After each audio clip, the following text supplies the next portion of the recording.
Hello and good evening, homies. Thanks for joining us on this Thursday evening. It's 7 o'clock. Now, we're just going to hang on a few moments just to make sure that everyone can join us. Hopefully, you've got yourself a drink or beverage. If you're at home already, you've maybe got a beer. It's Thirsty Thursday after all. I've got myself a cup of tea, obviously. Now, a few bits of housekeeping as we start. So one of the things that we absolutely recommend that you do is you close off any social media stuff. So if you were looking on the Smart Homey page, probably close that down for the time being. Close anything down that's going to keep refreshing, because that is going to eat into your bandwidth and it could cause you to have audio dropouts. So one of the things we'd absolutely recommend is turning off all of that kind of stuff, and close down any other programs that you've got running. If at any point the audio does drop out, then the best thing to do is just to hit the refresh button and then you'll come back into this. So at the end of this, we are going to post up the replay. So if you go back to the same link, you'll be able to get back to the replay of this webinar. And it normally takes up to an hour for the software to actually render all of the video out again. So yeah, that'll be available. And then the plan is tomorrow morning when I get into work, I am going to upload this to YouTube, and we'll have a private link and I'll put that on the Smart Homey page. So anyway, thanks guys for tuning in this evening. It's a real pleasure to be here. I suppose really I ought to introduce who on earth I am. So my name's Hugo. I'm the education manager here at Meridian Audio. I've been working in the AV industry for, I guess it's getting on for about 20 years now. Started off, well actually, the reason that I like wearing tweed, I suppose, is actually trained at college to be an estate manager, but sort of went quite wayward from that and got into audio. So I got into doing live events, so I would end up doing some like student festivals and stuff like that, bands, lighting stuff, lots and lots of medical conferences as well. And then I realized that was getting pretty antisocial, so I got into doing commercial installation kind of stuff. So when smart boards were first coming out, I put a lot of smart boards into schools, made quite a bit of money at the time out of doing that, and then got into doing more and more domestic stuff. So got involved with putting in multi-room audio systems, cinemas, etc. And I ended up working for a hi-fi company that also did installation. So I did all of the installations for those guys. I also ended up covering in the shop from time to time as well and dealing with the hi-fi customers. So I've had an interesting route to getting to where I am today. I don't think anybody at school ever gets told by the careers tutor, hey, you should think about a job in AV. And the pinnacle of my career, and I'm not going to probably beat this at any point, is I was the lighting director on a Meatloaf tribute tour. So yeah, that's somewhere I need to get back to, or possibly not. But anyway, joining me in the room tonight is Des Ford, who is our product resources manager here at Meridian. Evening all. And Des is going to be in the chat room. So he's going to be able to answer your questions as we go through this, hopefully. So if you bombard him with too many questions, he won't be able to keep up. And what we'll do is then we will try and answer some of those at the end. So I think that has just about summed stuff up, other than the fact I did make myself some notes so I remembered what to tell you guys about. What we're going to do now quickly is Des is going to run a poll to find out just, a bit about you guys, sort of a bit about your background and your existing level of knowledge. And the other thing is I would like to say a big thank you to Ben Davies for setting up the Smart Homey group, and also coming seeing me and Barry Sheldrick, our sales director at ISE. And somehow we talked ourselves into doing this for you guys. Now, the reason that I got really passionate about doing this is because when I got started in audio, and particularly working for the guys in the hi-fi shop, there was this sort of assumed level of, there's this stuff that you should already know somehow magically. And also they like to create a whole load of mystique about how you actually go about setting up a pair of speakers. Now, to be honest with you, there are some simple things that you can do to get a really great experience out of listening to a pair of speakers. And I'm going to share most of those with you tonight. So these are the top 5 things that I wish somebody had told me about right in the beginning of getting involved with this madness. But of course, there is more advanced stuff. There's more tweaking and stuff. But this will give you the basics, just a grounding in understanding what's going off, and give you the confidence, hopefully, to go out and have an experiment. So without further ado, let's just have a look at the poll, see how it's coming in. Well, we've got no total experts in the room, so that's good. Good. You're not going to be telling me stuff as well. Right. So on with the presentation. I'll end the poll now then. Yeah. So this is going to end the poll now. In fact, actually, what were the results? So 38% all new to me. Over half of you have said you've installed a few systems, but basically winged it, and 9% confident enough to explain what you've done to your customers. So hopefully we're going to increase the number of people that feel confident in explaining what they've done to their customers by the end of this. So that'd be really great. Great aim for this presentation. Right. So presentation time. Let's get this loaded up. And brilliantly, it hasn't loaded up. Well, that's fun, isn't it? Oh, don't you just love technical hitches? Okay, so let me just try that again. No. Well, this is going to be a bit awkward.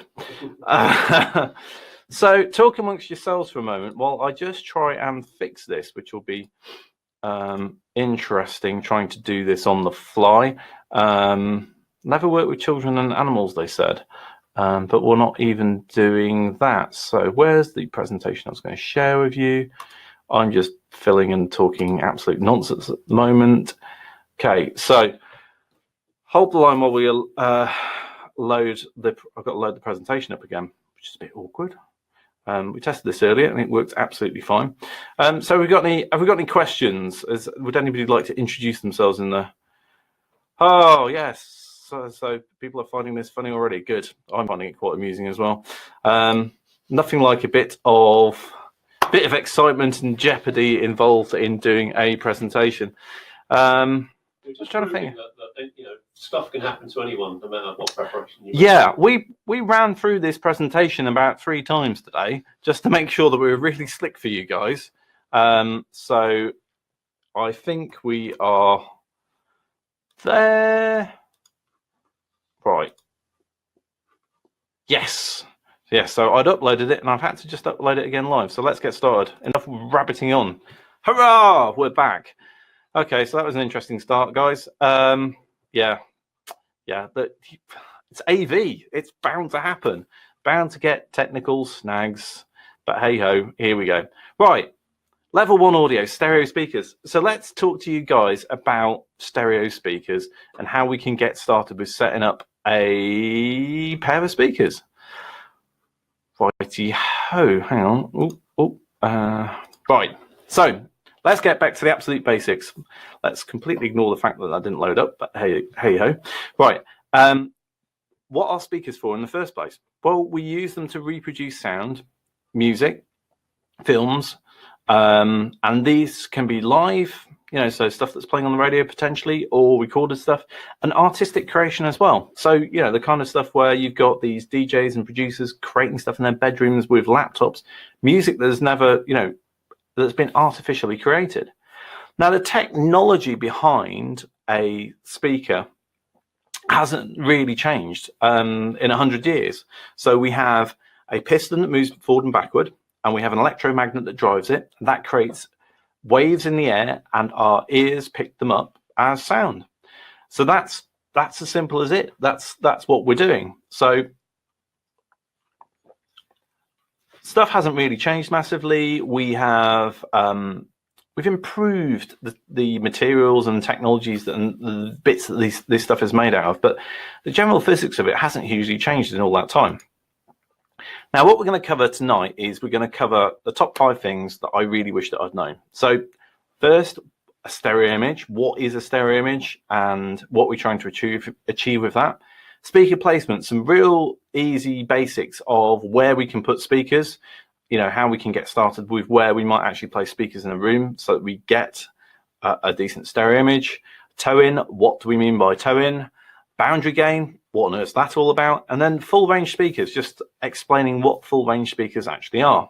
So we're going to try and keep this to about 30 minutes. It might be slightly longer now that I took a while to upload stuff, but hey ho. Right. It's like the 3D of audio, but with only 2 speakers. So we've seen this whole thing going off with 3D TVs and 3D projectors, and there's her Madge there with her rather fetching glasses on. But what we're trying to do is we're trying to create 3D of audio with a pair of speakers. Now, it's not something that everyone has necessarily experienced. Everyone, you know, in the world has heard audio. My dad, bless him, he had not heard a stereo image until he was 70 when he came round to my house and actually sat down on my sofa and I listened to some music with him. And that was the first time he'd experienced it. So it isn't something that everyone has experienced, but it's something that I'm going to help you, hopefully, understand and be able to achieve and replicate yourselves.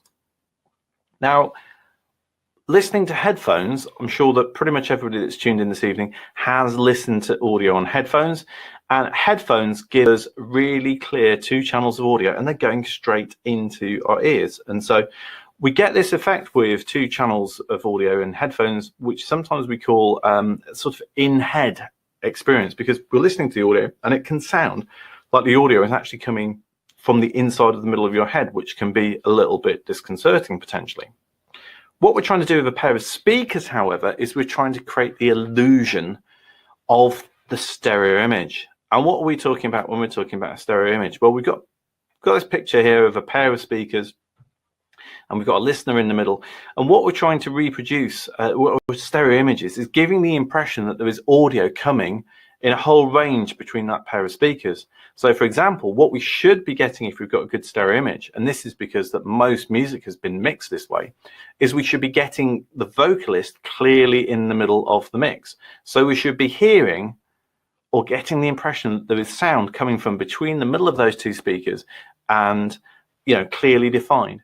And then we should be getting a sense of where other stuff has been placed in the mix. So we might have the guitarist off to one side, the bass player off to another side.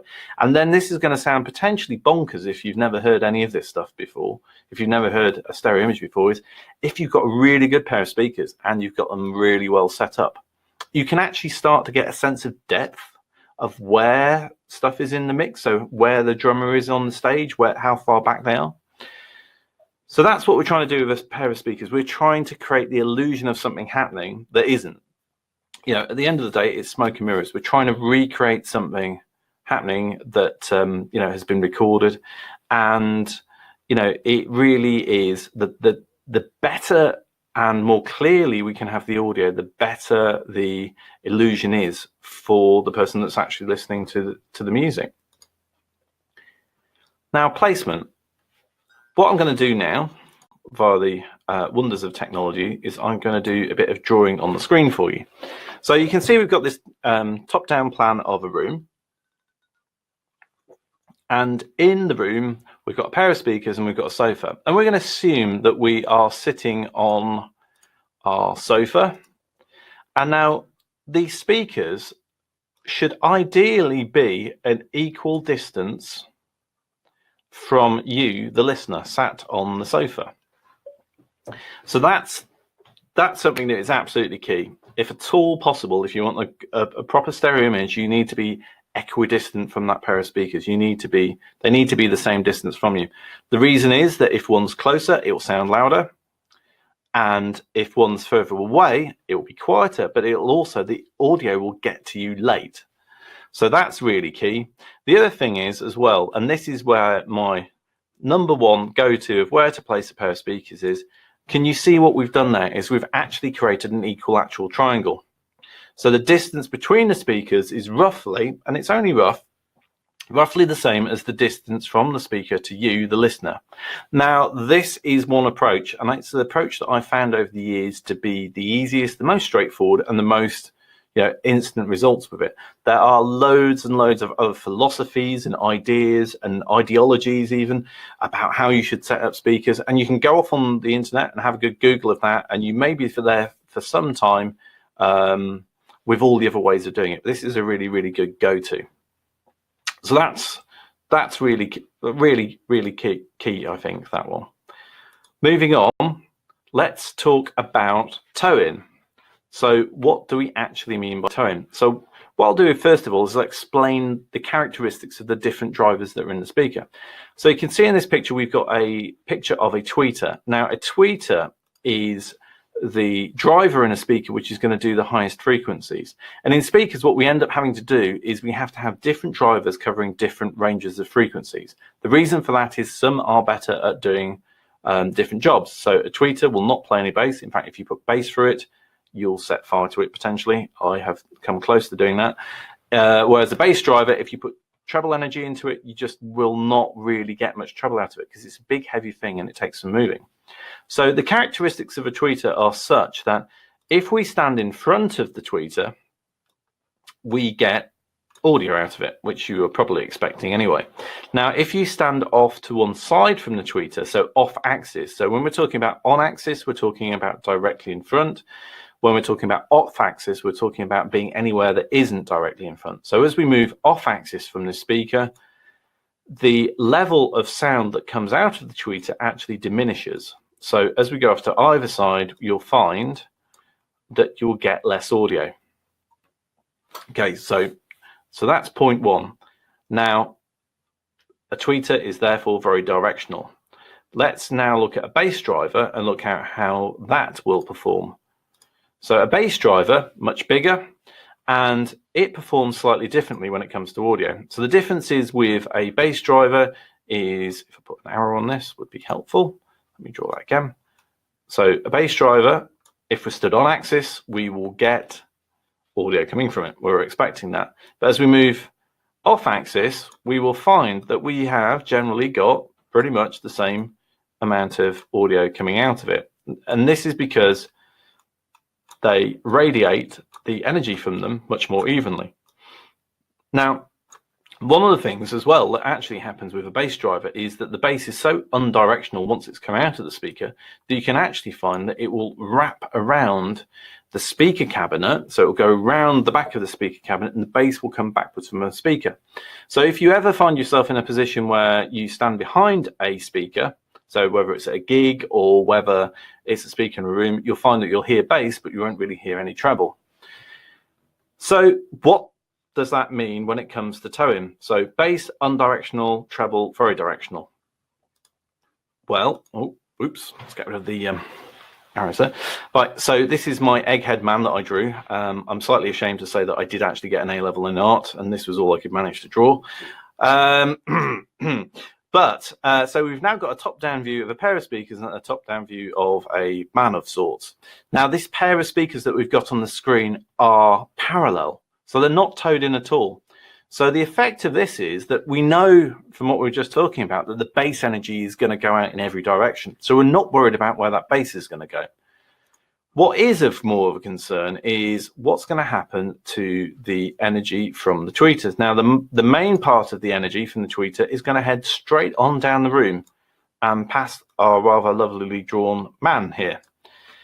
Because we are off axis, and as we discussed earlier, we will get less audio coming when we are off axis from the speaker.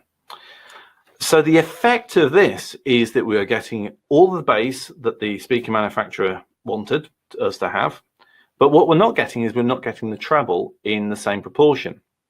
So this means that we have got more bass and we're not getting the treble information. So it means that the speaker is essentially sort of out of balance. So how do we counteract that? Well, what we do is we tow in the speaker. So towing in the speaker is where we turn them in towards the listener.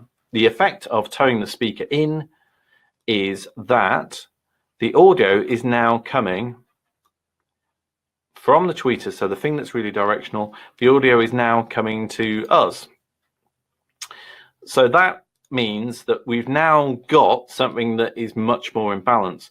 Now, the other thing as well that you'll find as well is, and I really genuinely encourage you to, guys, if you get the opportunity, have an experiment, have a play around, because this is how you're really going to experience this stuff, is if you turn those speakers, if you tow them in and out more or less, the effect of that also will be that you make your stereo image narrower and sort of much more razor sharp and precise, or you make it wider. Now, it's a compromise. All of this stuff is about compromise.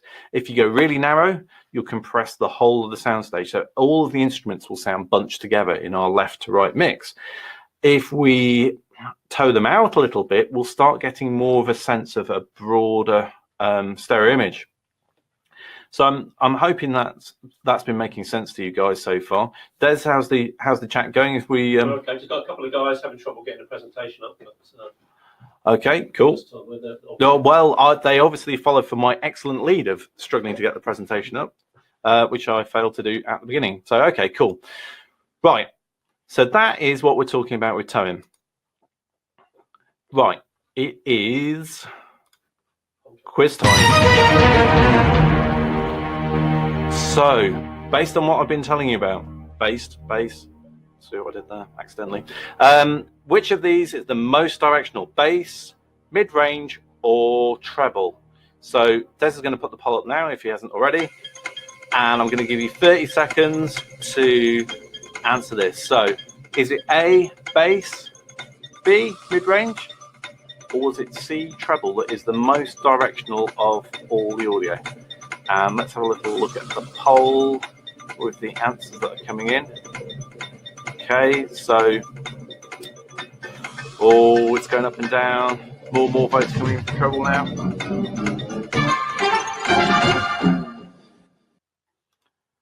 Okay, so what the scores on the door: 23%, 24% bass. Nobody said mid-range, and 73% said treble. Now, if you had said that it was bass, sorry, that's wrong. No, bass is not very directional at all. It will head out in all directions, and this is why I've got into trouble organising events at college when we were getting complaints from the nearby farmers that they were hearing lots of bass from the dance music that we were playing very loud. If you said mid-range, well, nobody said mid-range, but that was equally wrong. However, if you said treble, that was right. Yeah, so some of you are paying attention. Some of you maybe missed what I was trying to explain, but that's cool. So treble is the most directional thing that we've got going on here. Now, moving on to boundary game. Okay, so let's talk about cricket. No, let's not talk about cricket. This is nothing to do with scoring fours or sixes or how hard you can hit a cricket ball. What we're going to talk about now is how does this, so we talked about treble really with towing. Boundary gain is talking about bass. So we've got that bass that is going in every direction. What happens when we get involved with a boundary? Now, a boundary in audio terms is a wall or something hard that the audio is going to play off. So we've got this diagram. We've got the bass radiating equally out of the speaker.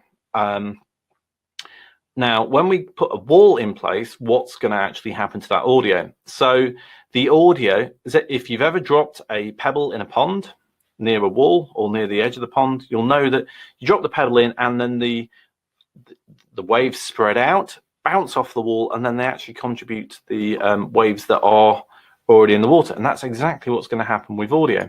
So we get the waves bouncing off this back wall. And the effect of that is that we actually then increase the amount of audio that is coming into the room. So we're increasing the amount of bass energy that is coming into the room. Now, we'd said already that the treble energy is very directional, so that's just going to come out of the speaker like it did before.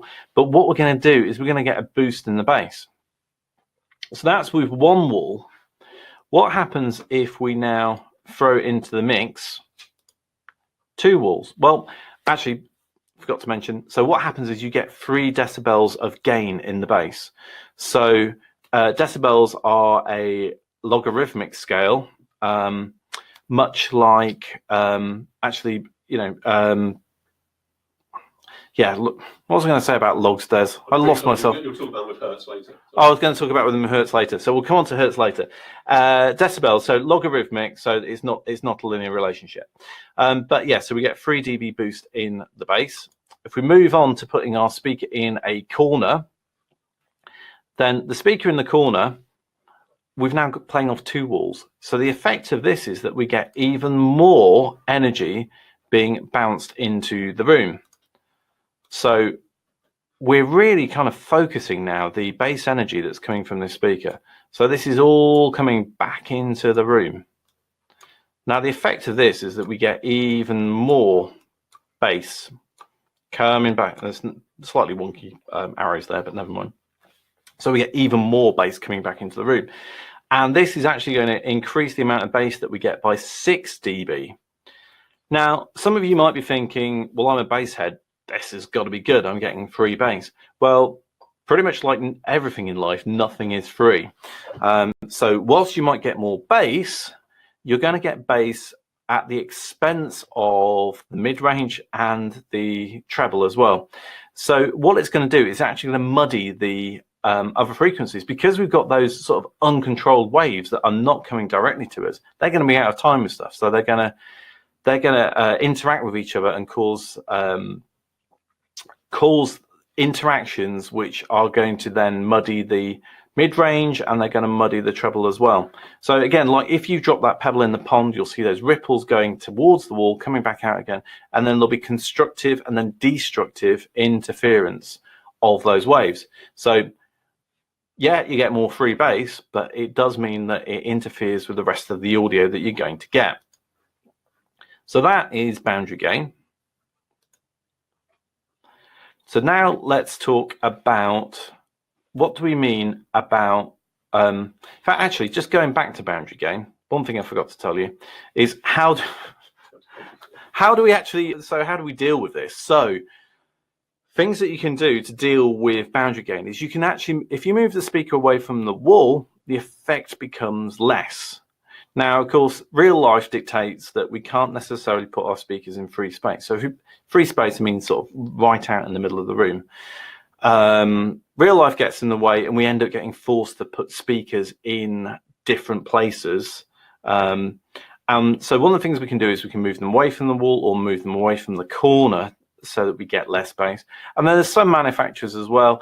They will, if you've got a speaker which has got a port on the rear of it, you can get foam inserts. They'll supply you with a foam insert. You'll put that in the port, and it'll physically reduce the amount of bass that's coming out of that speaker. So there are stuff that you can do. If you are getting too much bass, you can try and move the speakers away from the wall. If you left the speaker in the corner and just turned the bass down, you'd still have the problem with the interactions with the mid-range and the treble. So you'd still have that muddied audio, but you'd have the bass turned down. So there's always compromises to be made. If at all possible, I'd say move the speakers out into the room, unless you've got some clever witchcraft that we've got in our speakers, which I'll come on into in a moment. Now, bookshelf speakers and full range speakers. What do we even mean by a full range speaker? So a full range speaker is a speaker which is able to play the whole range of audio that we can hear. Now, as humans, we can hear roughly between 20 hertz and 20,000 hertz. Your ability to hear high frequencies very much tails off as you get older. I need to have my hearing tested at some point, but I can absolutely guarantee there's no way I can hear anything like 20,000 hertz anymore. Now, we say full range, but not all speakers will necessarily play down to 20 hertz. In fact, it's quite rare to find a speaker which will play between 20 hertz and 20,000 hertz. Now, most speakers will, when we're talking about limited range speakers, they will always play the top end of the frequency spectrum, unless, of course, you were talking about a subwoofer, which, of course, plays no treble out of it at all. So the other speakers that we've got in this picture are a pair of bookshelf speakers. Now, bookshelf speakers are small and they tend to be bass limited. In fact, they are bass limited by the physics of them and the size, because they just cannot move as much air. And what we need to do is we need to move air to create bass energy. So it's all about moving a lot of air, which is why the subwoofers generally tend to have massive big drivers on them. Now, there's an effect, and you can go off and Google this because I'm not going to spend any time explaining this, but we have this effect which is called group delay. Now, what group delay does is when you put your drivers into your speaker cabinet, you have this effect where this is just a quirk of physics, the bass that comes out of the bass driver ends up being late. and it's always late. And in a passive traditional speaker, there isn't really anything you can do about this. And so there's a lot of people actually prefer bookshelf speakers or smaller speakers because they don't have this problem. And the reason they don't have this problem is because they just don't play as low. So the lower you go, the more the group delay problem generally is. So to get around that, play less bass. And it depends what kind of music you're into. You know, if you got a client that was really into classical music, then a pair of bookshelf speakers might be absolutely fine for them. If they're into heavy drum and bass, maybe not so much. Now, on the right hand side of this picture, we have got a picture of a Meridian DSP active loudspeaker. The difference is with our approach to how we do speakers is that all of our speakers are active and we have DSP built inside them, and we can do all sorts of clever stuff with that. And what we can do is we can actually time align all of those frequencies coming out of the speaker so they all arrive to you as a coherent waveform. Now, humans, you'd be unsurprised to know, are genuinely pretty lazy, and we don't like having to do more work than we really have to. Now, one of the things that happens with speakers which have late bass, we as humans put that together and make sense of it. However, if you can deliver all of the audio at the same time, like a musical instrument would, or something that you're listening to, you know, in real life, then the illusion that we're creating is much more realistic if we get all of that audio to it at the same time. So that's kind of full range speakers, and that's what we're talking about with full range speakers. Now, of course, if you have got bookshelf speakers and you want bass, then a great way of doing that is adding a subwoofer to the system. So I'm hoping that that has covered off like the top 5 things. That's kind of like the top 5 things that I wish I'd known kind of at the beginning of getting involved with audio. Now, just talking about full range speakers, how about architectural speakers? Well, the fact of the matter is architectural speakers on the whole are very, very unlikely to be full range. And this is because of the actual physical size of them. So I'm sure you may have been on site, or you may be going on site with clients. And one of the classic enduring problems is that clients really would like to have small speakers, particularly small ceiling speakers. So like ones that are sort of kind of the same size as downlights that are being installed. The reason that that is difficult is that they don't produce bass frequencies very well because they just simply cannot move all of the air. So the bigger the speaker, the more bass that you are actually going to get out of that speaker. You can supplement them with subwoofers if you need to. And what we're going to do actually, and I'll tell you about this at the end actually, we'll talk some more about architectural speakers in a bit. Well, quite a bit actually, but anyway.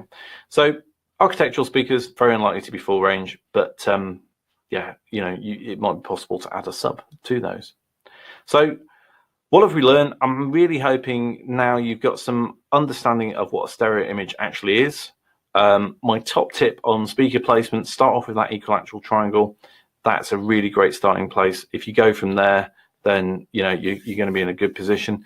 Toe in, understanding that towing the speakers in will give you the treble energy, and also if you tow them in too far, you'll end up with too narrow a soundstage, and as you move them out, that will get wider. And it's personal taste, and it's going to be experimenting and experience ultimately that is going to teach you exactly what the effects of that are going to be. Boundary gain, putting speakers up against walls. If we take them away from the wall, we get less bass. And remember, that isn't free bass that we're getting. We are going to muddy the other audio frequencies. And then full range speakers, what we mean by those, a speaker that can actually play the full range of sound. My top tip to you guys is, it's all very well me talking to you, and I really appreciate you tuning in this evening, taking a bit of your time out for to try and learn some of the stuff about this, but experiment. This is, it's science and it's art, so it's a case of getting out there, getting a pair of speakers, have a play around with them. You have to experiment and experience how it's actually going to work.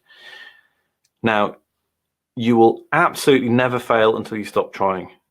Keep going with it. There's, you're not going to do anything wrong. Nobody actually ever died of bad audio. But there's definitely some things that you can do to improve the experience for people. And also, you know, hopefully you can talk a little bit more confidently when you're talking to clients about what it is that you're trying to achieve with a pair of speakers. So I really, really hope that that has been useful for you guys. Now, we have got a couple of small announcements to make. Now, I alluded to the fact I was going to talk to you more about architectural speakers. I'm not going to do that now because I think I've probably talked enough for one evening, frankly. So we're going to do another webinar. So we've really enjoyed doing this for you guys. We are going to, as I say, it's going to be available for a replay in about half an hour to an hour sort of time. Go to the link, you'll be able to get back to it again. And tomorrow what I'm going to do is I'm going to download this replay video and I'm going to share it with the Smart Homey group as a YouTube link. So it'll be an unlisted link, so it's just for you guys, okay? So that's going to be available. But what we are going to do is we are going to come back here on Wednesday, the 3rd of April, same time, same place, i.e. the internet. And we're going to talk about architectural loudspeakers and some of the things that you should consider when you're putting, you know, in-ceiling and in-wall speakers in. You know, things about like placement types of speakers. You know, some tips and tricks on understanding, you know, what to specify and how it's going to sound. And then the other thing as well is that EI Live. Now, I know that Ben has been doing a lot of chat about EI Live and announcing some cool stuff that's coming up. Now, I'm going to be talking at EI Live for the EI Live show. So I'm going to be talking about not high-res audio, sorry. I'm going to be talking about multi-room audio and how you can make more money out of it by putting more expensive stuff in less places, essentially. So I'm going to be talking about that on the public stage. And then I know that Ben has got some other exciting announcements coming up around EI Live. So I know that a load of you guys are going to be there. I'm really looking forward to being able to put a face to some of the names that we're seeing in the room here. So if you guys are coming along, it'd be really great to see you. Come and check us out. We've got our stand there. We're going to be exhibiting, and I'm going to be at the show for both the days as well. So that'll be really cool. So that, I think, is pretty much it from me and Des, other than to say Des is going to run a quick poll now to get a bit of feedback from you guys as to how useful you've actually found this, whether you think you've actually taken anything away from it and learnt anything at all. So hopefully Des is going to put that up now. Yep, so. But anyway, so it's goodbye for me for the time being. We're going to head over to the chat room now. Polls up, and we'll try and answer your questions if we can. If it's anything really complicated, I'll probably come back on camera and explain it for you. So anyway, have a great evening. It's been great spending some time with you guys, and we'll look forward to seeing you again soon.